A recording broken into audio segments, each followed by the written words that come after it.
السلام علیکم ناظرین، میں ہوں ذوفیشہ نقوی اور پروگرام سیرت النبی صلی اللہ علیہ وآلہ وسلم کے ایک نئے موضوع کے ساتھ ایک بار پھر سے آپ کی خدمت میں حاضر ہیں۔ آج کے پروگرام میں ہم سیرت نبی صلی اللہ علیہ وآلہ وسلم کی روشنی میں تہذیب و ثقافت کی اہمیت اور نبی کریم صلی اللہ علیہ وآلہ وسلم کے مزاج میں اس حوالے سے کتنی کشادگی پائی جاتی ہے، اس پر گفتگو کریں گے۔ ناظرین، کسی بھی معاشرے میں رہنے والے لوگوں کے اگر مزاج کو سمجھنا ہے تو سب سے پہلے ان کی ثقافت کو جاننا ضروری ہے، کیونکہ قومیں اپنے کلچر سے پہچانی جاتی ہیں اور کسی بھی معاشرے میں رہنے والے لوگوں کا طرز زندگی مخصوص ہوتا ہے، ان کی روایات اور ان کے سماجی رسوم و رواج بھی مخصوص ہوتے ہیں۔ دور نبوی میں جو معاشرہ تھا وہ بھی ایک ملٹی کلچرل سوسائٹی تھی، اور اس معاشرے جس میں ہم رہ رہے ہیں یہ بھی ایک ملٹی کلچرل سوسائٹی ہے۔ لہٰذا آج کے پروگرام میں ہم دیکھیں گے کہ اس حوالے سے ہمیں سیرت نبوی میں کتنی کشادگی ملتی ہے اور اس حوالے سے ہمیں کیا تعلیمات ملتی ہیں۔ پروگرام میں ہمیشہ کی طرح ہمارے ساتھ موجود ہیں ممتاز سیرت اسکالر ڈاکٹر طارق شریف زادہ صاحب، جو کہ اس ٹاپک پر ہماری رہنمائی فرمائیں گے۔ السلام علیکم ڈاکٹر صاحب۔ وعلیکم السلام ورحمۃ اللہ۔ ڈاکٹر صاحب، سب سے پہلے تو ہمیں یہ بتائیے گا کہ نبی پاک صلی اللہ علیہ وآلہ وسلم کی سیرت مبارکہ میں تہذیب و ثقافت کی کیا اہمیت ہے اور اسلامی ثقافت کیا ہے؟ بسم رب محمد کریم علیہ الصلاۃ والتسلیم۔ سب سے پہلے تو یادآوری کا شکریہ، اور آج کا عنوان جو ہے وہ بھی اپنے اندر ایک بہت بڑی خوبصورتی کا جہان آباد کیے ہوئے ہے، اور میں یہ سمجھتا ہوں کہ ثقافت جو ہوتی ہے وہ کسی بھی قوم کا ایک چہرہ ہوا کرتی ہے، اسے پہچاننے کی جو بہت بنیادی ذرائع ہوتے ہیں ان میں سے ایک ذریعہ ہوا کرتی ہے۔ اسی لیے تاریخ عالم پہ جب ہم نگاہ ڈالتے ہیں تو کسی قوم کو، کسی زمانے میں بسنے والے انسانی جو آبادی ہے اس کے مزاج کو سمجھنے کے لیے جو پہلا ابتدائی سورس ہوتا ہے وہ ان کی ثقافت ہی ہوا کرتی ہے، تہذیب ہوا کرتی ہے، ان کی اقدار ہوا کرتی ہیں، ان کی وہ خوبصورت عادات جن پر وہ فخر کیا کرتے ہیں، جنہیں وہ اپنے حوالے کے طور پر دنیا کے سامنے رکھنا پسند کرتے ہیں، ان سے ان قبائل، ان اقوام، ان مملکتوں، ریاستوں کے اندر آباد جو لوگ ہیں ان کے بارے میں ایک رائے بننا شروع ہوتی ہے۔ دین اسلام کی خوبصورتی یہ ہے کیونکہ یہ کوئی مذہب نہیں ہے، مذہب وہ ہوا کرتا ہے جو اپنے زمان اور مکان کی ضرورتوں کو مد نظر رکھتے ہوئے اعتقادات اور عبادات کا نظام جو ہے وہ وضع کرتا ہے، لیکن دین ایک ایسی خوبصورت سچائی ہوا کرتی ہے جو اپنے اندر اعتقادات اور عبادات کے نظام کے ساتھ ساتھ ایک درجہ آگے بڑھتے ہوئے ساری زندگی کی جتنی ضرورتیں ہوتی ہیں ان سب کا احاطہ کرتا ہوا نظر آتا ہے۔ سو دین اسلام کی خوبصورتی یہ ہے، اور اس کی یہ نمایاں خصلت جو ہے میں سمجھتا ہوں اسے باقی دنیا کے سارے مذاہب پر بھی، ادیان پر بھی، اور سارے جو دنیا کے اندر رائج نظام رہے ہیں ان سب پر ایک فوقیت عطا کرتا ہے، اور وہ اس کی خوبصورتی، اس کی کشادہ ظرفی ہے۔ یعنی ایک ایسا مکمل ضابطۂ حیات ہے جو اپنے زمانے کے سارے انسانوں کو ایک انداز میں ان کے اندر موجود ساری خوبصورتیوں کا اکرام کرتا ہوا نظر آتا ہے۔ اس لیے ہم یہ کہا کرتے ہیں کہ دین اسلام جہاں پر عقائد کے اعتبار سے ہر زمانے کے انسانوں کے عقائد میں جو خوبصورتیاں تھیں ان ساری خوبصورتیوں کا مجموعہ ہے،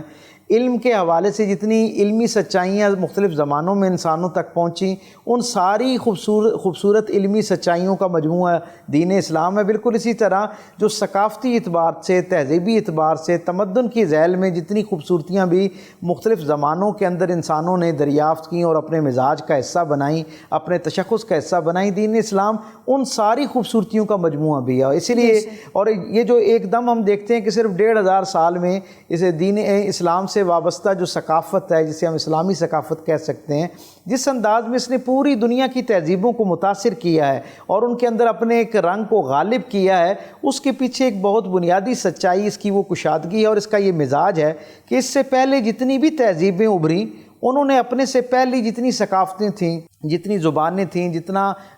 تہذیبی ایک ماحول تھا، اس سب کے اوپر غالب آنے کی یہ صورت پیدا کی کہ ان سب کی نفی کی، انہیں دبانے کی کوشش کی، انہیں ختم کر کے اپنا نظریہ، اپنا ثقافتی فکر جو ہے اس کو ان کے اوپر گویا تھوپنے کی کوشش کی۔ لیکن دین اسلام کی خوبصورتی یہ ہے کہ اس نے اپنا جن قبائل، جن ریاستوں، جن اقوام تک یہ پہنچا، اس نے اس ماحول کے اندر موجود جو خوبصورتیاں تھیں سب سے پہلے تو اسے بہت کشادگی کے ساتھ قبول کیا اور بہت کم کوشش کی کہ وہاں کی تہذیب کو جو ہے وہ ڈسٹرب کیا جائے۔ وہاں کی تہذیب کے اندر موجود آلائشوں سے اسے پاک کیا،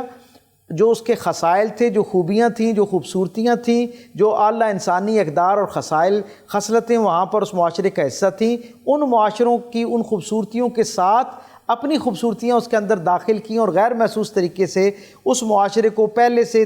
کئی گنا تہذیبی اعتبار سے زیادہ بہتر بنانے کی کوشش کی۔ تو یہ ایک بہت بڑا سبب ہے کہ اس کا اعلیٰ ظرفی اور پھر دوسری تہذیبوں کے اندر موجود خوبصورتیوں کو قبول کرتے ہوئے اپنی خوبصورتیوں کا اس کے اندر ادغام کرنا، اس کے اندر داخل کرنا، یہ دنیا بھر کی ساری تہذیبوں کو اسلامی تہذیب سے متاثر ہونے پر آمادہ کرتا ہے۔ جی ڈاکٹر صاحب، اچھا ڈاکٹر صاحب، اگر ہم تاریخ میں دیکھیں تو جو عرب کا معاشرہ تھا وہ بھی ایک ملٹی کلچرل سوسائٹی تھی، اور وہاں کی جو تہذیب و ثقافت تھی وہ کئی صدیوں پرانی تھی۔ تو ایسے میں نبی کریم صلی اللہ علیہ وآلہ وسلم نے وہاں پر لوگوں کو اسلامی ثقافت سے کیسے روشناس کروایا؟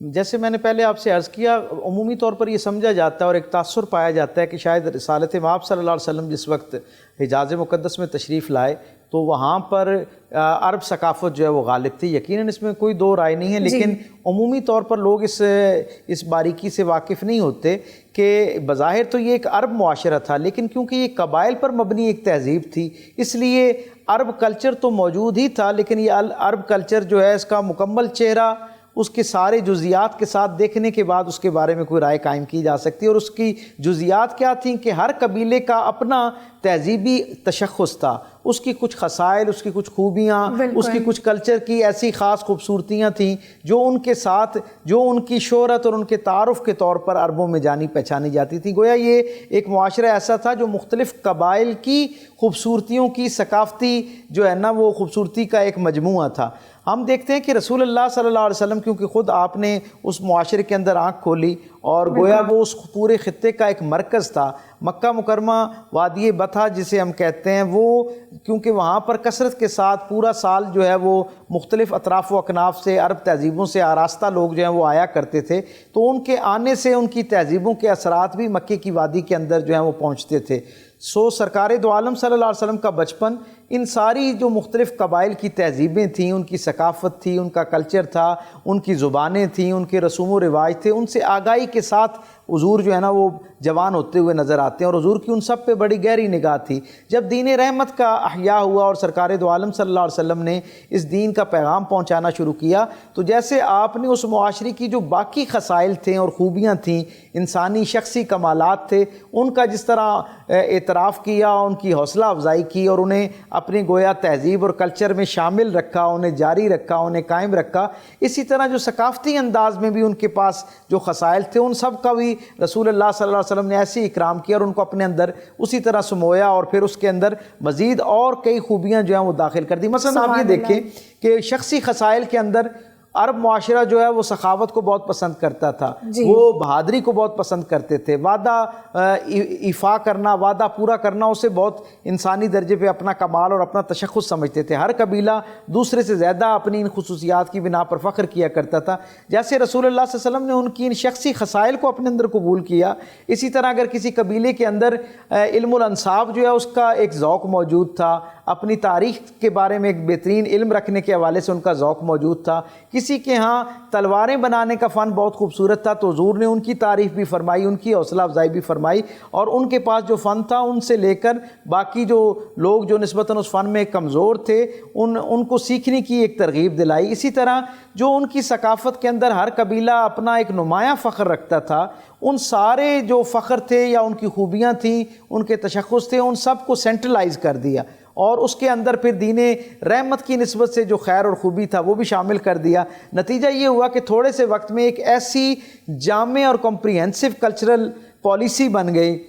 ایک ایسا خوبصورت انوائرمنٹ کریٹ ہو گیا کہ پھر جہاں جہاں دین اسلام پہنچتا گیا، جہاں جہاں اس دین سے وابستہ عقائد پہنچے، مزاج پہنچا، وہاں پر ثقافت جو ہے اس کی خوبیاں بھی لوگوں تک پہنچتی گئیں، اور ایک بڑی تعداد میں جہاں لوگ دین اسلام کے عقائد سے متاثر ہوئے، دین اسلام کے جو باقی عبادات کا نظام تھا اس سے متاثر ہوئے، انسانی ہمدردی اور انسانی خصائل کی بنیاد پر لوگوں نے اس دین کو قبول کرنا شروع کیا، وہاں پر جو اسلامی ثقافت کی خوبصورتیاں تھیں انہوں نے بھی لوگوں کو مدد فراہم کی، معاونت کی کہ وہ اس دین کی آغوش میں آنا شروع ہوں۔ جی ڈاکٹر صاحب، آپ نے یقیناً بہت ہی دلچسپ انداز میں اس ٹاپک کے حوالے سے ہماری رہنمائی فرمائی ہے۔ ناظرین، تہذیب و ثقافت کے حوالے سے گفتگو کے اپنے اس سلسلے کو ہم جاری رکھیں گے، لیکن ایک بریک کے بعد۔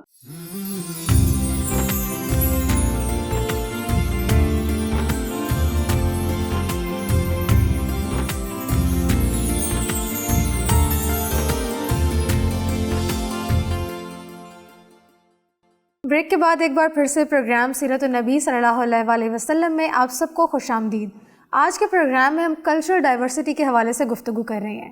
ڈاکٹر صاحب، انسانی زندگی کی ایک بہت بڑی حقیقت ہے خوشی اور غمی۔ اس حوالے سے نبی کریم صلی اللہ علیہ وآلہ وسلم کی سیرت میں کتنی کشادگی پائی جاتی ہے؟ اللہ کے رسول صلی اللہ علیہ وسلم نے فرمایا کہ میں تمہارے لیے ایک ایسا دین چھوڑ کر جا رہا ہوں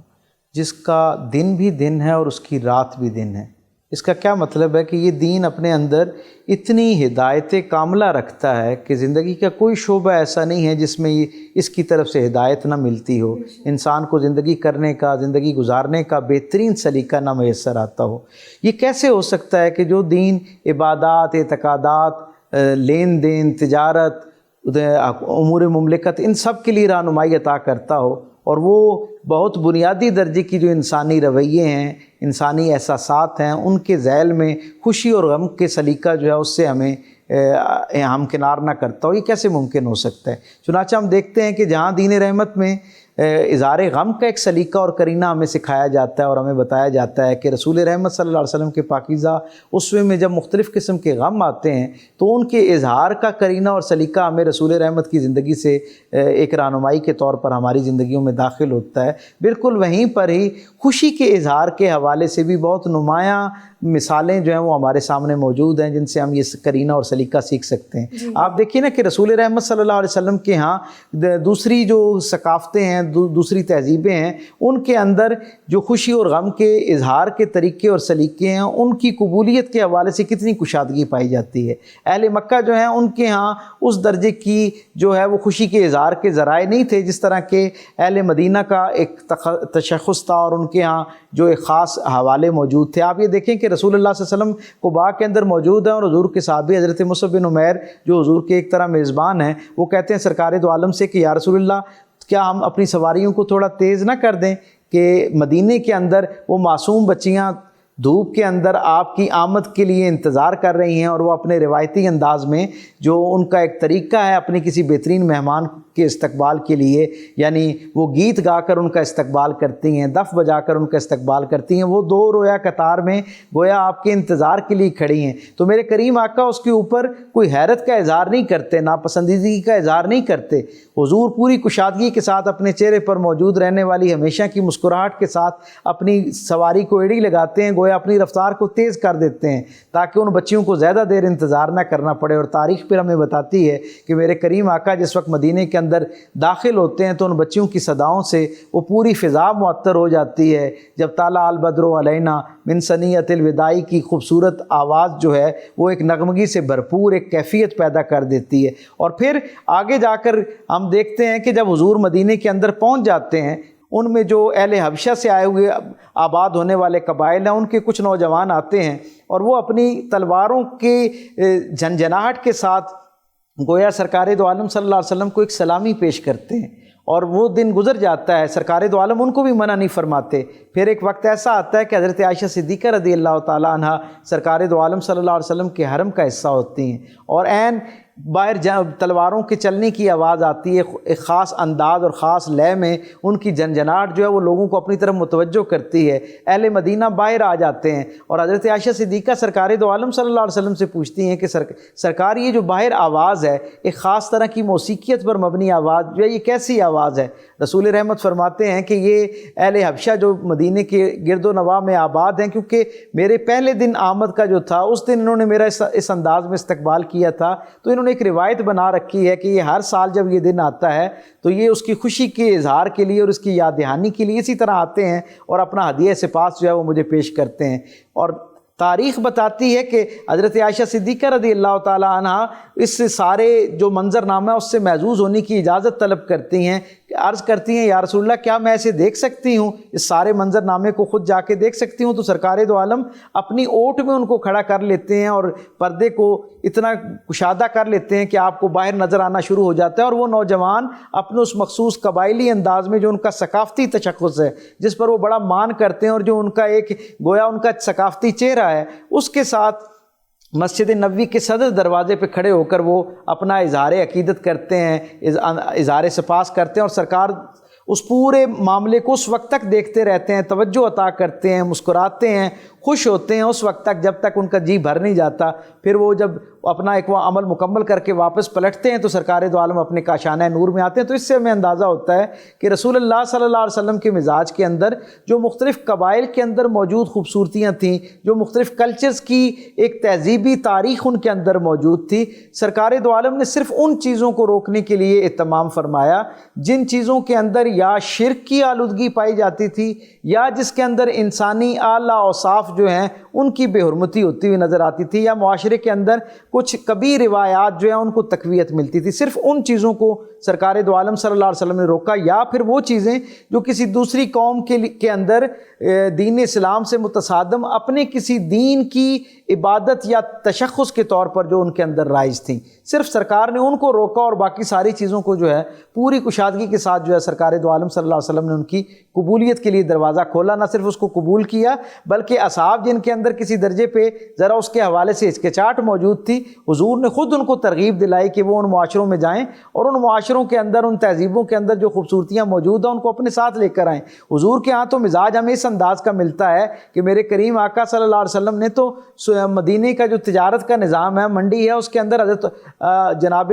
بلال حبشی رضی اللہ تعالیٰ عنہ اور حضرت ابو دردہ کی ڈیوٹی لگا رکھی ہے کہ وہاں جو مختلف قبائل کے لوگ آتے ہیں ان میں جو مختلف شعبوں میں نامور لوگ ہیں انہیں میرے پاس ضیافت پر لایا جائے، تاکہ جب وہ میرے پاس آئیں تو وہ اپنی ثقافت اور کلچر کے حوالے سے اس کو ہم سے متعارف کروائیں، تاکہ اس کے اندر موجود جو خوبیاں ہیں انہیں ہم اپنے معاشرے کا حصہ بنا سکیں۔ تو یہ سرکار دو عالم صلی اللہ علیہ وسلم کی مزاج کی وہ کشادگی ہے جس کی وجہ سے آج دنیا کی شاید ہی کوئی ایسی تہذیب موجود ہو جس کے اندر دین اسلام کی ثقافتی خوبصورتی کا ایک رنگ اور عنصر جو ہے وہ پایا ہوا نظر نہ آتا ہو۔ جی ڈاکٹر صاحب، آپ نے جو گفتگو فرمائی اس سے یہ واضح ہے کہ نبی کریم صلی اللہ علیہ وآلہ وسلم کی سیرت میں ہمیں ثقافت کے حوالے سے بہت کشادگی دیکھنے کو ملتی ہے۔ ڈاکٹر صاحب، ہم اگر آج کے دور کی بات کریں تو کلچر کے نام پہ ہم بے راہ روی کا شکار ہیں، جس میں ہم یہ بھی دیکھتے ہیں کہ خوشی کے موقعوں پہ دولت کا بے دریغ استعمال کیا جاتا ہے اور اس چیز کو ہم کلچر کے ساتھ ریلیٹ کر رہے ہوتے ہیں۔ اس پہ آپ کیا کہیں گے؟ سرکار دو عالم صلی اللہ علیہ وسلم نے جو ہمیں زندگی گزارنے کا ہنر عطا فرمایا، جو ایک ہدایت نامہ جاری فرمایا، وہ سارے کا سارا اس کا جو بنیادی روح ہے اس کی وہ یہ ہے کہ معاملات کے اندر میانہ روی جو ہے اسے اختیار کیا جائے۔ کسی چیز کو بھی اس کی انتہا پہ لے جا کے کرنا جو ہے آج خود اس کے اندر سے خوبی کی ختم کرنے کے مترادف ہوا کرتا ہے۔ ہم دیکھتے ہیں کہ سرکار دو عالم صلی اللہ علیہ وسلم کے زمانے میں جب کوئی شادی ہوتی ہے تو حضور ایک گھر میں جاتے ہیں، وہاں شادی کا اہتمام ہے، اور حضور پوچھتے ہیں کہ کیا اس گھر کے اندر کوئی جو ہے وہ کسی نے خوشی کے اظہار کے لیے وہ جو ترانے مخصوص ہیں، خوشی کے موقعوں پہ پڑھے جانے والے، گائے جانے والے، اس کا کسی نے اہتمام نہیں کیا؟ حضور نے فرمایا اگر اس کا اہتمام نہیں کیا تو یہ کیسے پتہ چلے گا کہ یہ شادی والا گھر ہے یا مرگ والا گھر ہے؟ تو اس سے کیا مطلب پتہ چلتا ہے؟ اس سے پتہ یہ چلتا ہے کہ اس خاص تہوار کے تناظر میں بس اتنا خوشی کا اہتمام کیا جائے کہ اس کی شناخت ہو سکے کہ یہ اظہار خوشی کے لیے یہ سارا کچھ کیا جا رہا ہے۔ آپ دیکھیں عید کا دن ہے، سرکار دو عالم صلی اللہ علیہ وسلم اپنے کاشانہ نور کے اندر چادر لیے ہوئے آرام فرما رہے ہیں، اور حضرت عائشہ صدیقہ رضی اللہ تعالیٰ عنہ کی سہیلیاں وہاں آپ کے پاس آتی ہیں اور آ کر وہ برتن کو جو ہے وہ بجا کے اس کے ساتھ رجز پڑھنا شروع کر دیتی ہیں، گویا وہ جو اس علاقے کی ایک شناخت تھی کہ وہ اپنے جو جنگوں کے اندر بڑے قربانی دینے والے بہادر اور شجاع ہوا کرتے تھے ان کی شان بیان کیا کرتی تھی اشعار کی صورت میں، وہ انہوں نے گانا شروع کر دی۔ جناب ابوبکر صدیق جو حضرت عائشہ صدیقہ کے والد ہیں وہ وہاں تشریف لاتے ہیں اور انہوں نے اس کو دیکھ کے غضبناک ہو جاتے ہیں، اور ان بچیوں کو اور اپنی صاحبزادی حضرت عائشہ صدیقہ کو بھی مخاطب کر کے کہتے ہیں کہ اللہ کے رسول صلی اللہ علیہ وسلم کے گھر کے اندر جو ہے وہ گویا گانے کی آواز بلند ہو رہی ہے۔ جب وہ ان پر جلال فرماتے ہیں تو ساری بچیاں سہم جاتی ہیں، لیکن میرے کریم آقا صلی اللہ علیہ وسلم ان کی تربیت کے لیے بھی اور گویا پوری امت کی تربیت کے لیے، پوری امت کو خوشی کے اظہار کا سلیقہ عطا کرنے کے لیے چادر مبارک اتارتے ہیں، خود باہر تشریف لاتے ہیں اور کہتے ہیں کہ ہر قوم کا ایک عید کا دن ہوا کرتا ہے، آج ان کی عید کا یعنی اظہار خوشی کا دن ہے، اس لیے ان کو اتنی خوشی کرنے کی اجازت دو کہ جس سے یہ عام دنوں سے اس دن کو ممتاز کر سکیں۔ تو گویا اس سے ہمیں یہ پتہ چلتا ہے کہ سرکار دو عالم صلی اللہ علیہ وسلم کے ہاں یہ سارا اظہار خوشی کی جو ہے وہ پوری حوصلہ افزائی پائی جاتی ہے۔ بس اس میں جو اہتمام ہے وہ یہ ہے کہ میرے کریم آقا نے دو باتوں کی طرف ہمیں توجہ دلائی جو حضور کی سیرت سے ہم تک پہنچتی ہے۔ ایک تو یہ کہ جو اس کے اندر غیر انسانی رویے ہیں ان کو ہمیں کسی نہ کسی انداز میں ان کی حوصلہ شکنی کرنی چاہیے، اور دوسرا یہ سارے کا سارا اس لیے کیا جانا چاہیے کہ خوشی اور غم کے اندر ایک تفریق کی جا سکے۔ اس سارے کا مقصد یہ ہے اور اس کا جواب یہ ہے، ڈفرینشیٹ کیا جا سکے، کجا یہ کہ ان مواقعوں کو بہانہ بنا کر اپنی مالی برتری، اپنی دولت مندی اور اپنا روب جو ہے دوسروں پر قائم کرنے کے لیے، اپنی برتری قائم کرنے کے لیے اس کا استعمال کیا جائے۔ آپ دیکھیں نا کہ سرکار دو عالم صلی اللہ علیہ وسلم کے ہاں تو ہمیں یہ مزاج ملتا ہے کہ جب فتح مکہ ہو جاتی ہے اس سے پہلے عربوں کے ہاں نہ جانے کتنی صدیوں سے عکاظ کے میلے کی روایت نظر آتی ہے جو پورے جزیرہ نما عرب کا ثقافتی چہرہ کہلاتا ہے۔ وہ عکاظ کا میلہ 10 دن رہتا ہے اور پوری دنیا سے